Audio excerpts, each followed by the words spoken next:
Bonjour à tous, bienvenue sur videobourse.fr pour un point rapide sur une méthode très simple de money management. Très simple, mais bon, ça faisait un an que je suis sur les marchés, j'avais jamais calculé ça précisément pour me rendre compte du potentiel ou en tout cas de la logique de cette approche. Donc l'approche que je vais décortiquer aujourd'hui est des plus simples, c'est celle qui consiste à adapter la taille de sa position à son capital. Donc il faut y avoir plein de manières bien sûr d'utiliser cette approche. Pour l'exemple, je vais partir avec un capital de départ de 1000 euros. Je vais risquer, on va dire, 10% du capital sur chaque trade en allant chercher 10%. Donc un ratio gain-perte de 1 pour 1. Donc on va voir comment ça se passe si jamais on stagne. Donc si on fait des gains, des pertes, des gains, des pertes. Si jamais on a plus de trades gagnants que de trades perdants. Et si jamais on a plus de trades perdants que de trades gagnants. À partir de constant, on va essayer de faire une réflexion, etc. Alors je dis 10%, je pourrais très bien risquer 1% et aller chercher 1%. Moi en général, mon approche en trading, c'est de mettre peu d'argent sur un compte de trading et de garder un maximum d'argent sur mon compte bancaire. Et donc en général, avec l'argent qui est sur le compte de trading, en termes de pourcentage, je risque pas mal. Ce qui ne veut pas dire que c'est forcément incohérent ou fou, c'est juste une autre manière de gérer. Donc je me sers de l'effet de levier. Donc en termes de pourcentage par rapport à l'argent sur le compte de trading, ça paraît beaucoup. C'est pour ça que c'est beaucoup par rapport au compte, au capital total que vous souhaitez dédier à vos investissements ou au trading plus particulièrement. Donc on va prendre cet exemple tout de suite. Donc, on va dire 1000 euros. Voilà. Donc on va dire que vous avez une stratégie qui ne marche pas. Et donc on va faire plus 10, moins 10, plus 10, moins 10. On va faire ça plusieurs fois. Alors déjà pour calculer, vous mettez 1000 qui est votre capital de départ. Vous multipliez, si vous êtes dans le cas d'un trade gagnant, par 1,1 si vous voulez ajouter 10%, ou par 0,90 si vous voulez enlever 10%. Et ensuite vous utilisez les puissances pour vous rendre compte si vous avez une bonne série de 3, ou si vous augmentez de 3, de plus 3 trades gagnants, votre capital, plus 4, ou pareil si vous perdez, si vous voulez voir combien ça fait après, si vous arrivez à moins 5 trades, donc 5 trades perdants, vous utilisez les puissances. Donc on va justement commencer, on va dire on a 2 trades perdants, à 10% par trade. Donc on fait x 0,9, puissance 2. Voilà. Donc on arrive à 810 euros. Ensuite on a 2 trades gagnants. Donc x 1,20, puissance 2. Donc là, on est positif. Ah, pardon, je me suis trompé. J'ai fait 2 trades gagnants de 1,10. Alors on va reprendre. On était à 810, pardon. Je me disais que ça faisait beaucoup. Fois 1,1, puissance 2. Voilà, on retombe un peu en dessous de l'équilibre. Donc si on a 2 trades perdants, 2 trades gagnants, on a 980 euros, donc on est perdant. Donc là, on va faire 2 trades gagnants et on va faire 2 trades perdants ensuite. Fois 1,1, puissance 2, ce qui fait 1185, fois 0,9, donc on perd 10%, puissance 2. On arrive à 960. Donc là, si on stagne, si on fait autant de trades gagnants que de trades perdants, on perd. Alors ceci dit, dès qu'on va enchaîner quelques trades gagnants, on va être en positif. Donc après, libre à chacun, s'il n'arrive pas à trouver une stratégie qui permet de mettre le profit dans son sens, de couper. Et s'il est sur une stratégie qui ne lui confère pas plus de trades gagnants que de trades perdants, il peut ressortir. Quand même avec un gain en sortant sur un enchaînement de trades gagnants. Voilà, après, attendre, c'est aussi un risque, parce qu'on peut aussi attendre et ne pas avoir cette série qui arrive tout de suite, etc.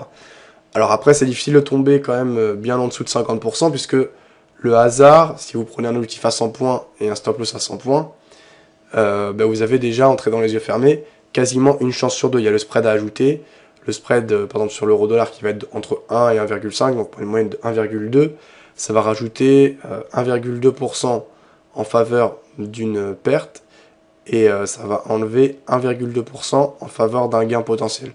Donc ça fait un différentiel quand même de 2,4%. Donc de base, vous avez 51,2% de chance de perdre le trade et 48,8% de chance de le gagner.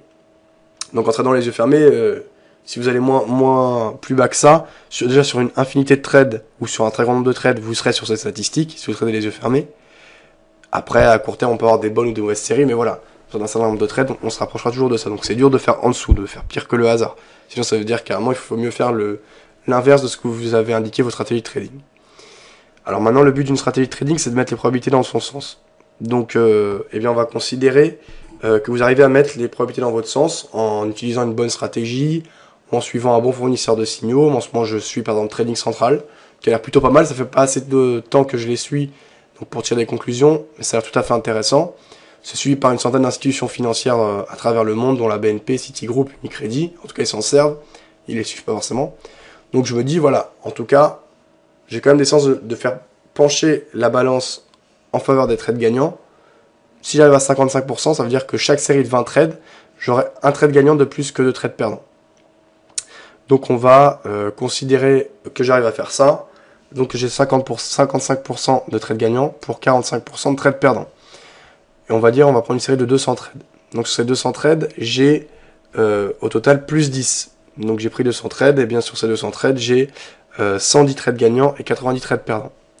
Donc plus 10, ça me fait 1000 de départ, fois 1,1 puissance 10. Ce qui fait 2593. Donc j'ai multiplié mon capital par 2,5. Donc voilà. Maintenant, si ça se passe mal, on va considérer que je suis mauvais et que les signaux qui sont fournis sont mauvais et que je suis encore pire que le hasard. Alors, si je suis pire que le hasard, donc je suis, on va dire, à 55% de trades perdants pour 45% de trades gagnants. Donc c'est l'inverse. Au bout de 200 trades, eh bien j'ai 10 trades perdants de plus que trades gagnants. Donc je fais 1000 fois 0,9 puissance 10. Il me reste 348 € sur le compte. Donc j'ai perdu 652 €. Donc on voit que si ça stagne, selon comment ça se passe, donc si j'enchaîne d'abord des trades gagnants puis des trades perdants, ou si j'enchaîne des trades perdants après les trades gagnants, je peux être soit légèrement positif, soit légèrement négatif. Donc on va dire là c'est neutre. Et ça peut un peu pencher d'un côté ou de l'autre selon comment se présentent les bonnes ou les mauvaises séries. Si je suis mauvais, je perds une bonne partie de mon capital au bout d'un certain temps. Mais il me reste toujours une partie de mon capital puisque je risque toujours un même pourcentage qui est de 10%. Donc bien sûr la taille de la position évolue au fur et à mesure. Et donc plus je suis bas, moins la taille est grande. Donc moins je risque. Donc toujours ces 10%. Et on voit que donc pour une mauvaise série, je perds d'une manière bien moindre que ce que je gagne dans le cadre d'une bonne série équivalente. Donc voilà une approche qui paraît tout à fait intéressante, qui est simplissime, que tout le monde connaît. Après, pour s'en convaincre, je pense qu'il faut quand même réaliser ces calculs. Moi, je les avais pas fait, donc je me rends plus intelligent que les autres. C'est vraiment des calculs de base. Mais si moi, je les ai pas fait, je suppose qu'il y en a d'autres qui sont dans cette situation, qui ne les ont jamais fait, et donc ils se rendent pas bien compte de ce que ça représente et de ce que ça peut vouloir dire. Et le fait peut-être de se représenter ses objectifs et cette logique de manière plus concrète peut aider peut-être à être plus discipliné et scrupuleux dans la manière d'appliquer son plan de money management. Voilà, fin de cette petite vidéo. J'espère que tout est clair. N'hésitez pas à répondre, à rebondir. Je vais développer cet aspect en entrant dans des exemples plus poussés, dans des logiques peut-être un peu plus complexes. Je commence à étudier ça d'un peu plus près. Je vais regarder déjà ce qui se fait, ce qui se dit. Et le fait est que c'est assez intéressant. Avant de vous quitter, un dernier point qui peut être intéressant. Par exemple, si vous n'arrivez pas à mettre les probabilités dans votre sens, que vous avez 50% de trades gagnants et 50% de trades perdants, et bien ce que vous pouvez faire, simplement avec du money management, c'est ça. Donc, vous commencez avec 1000.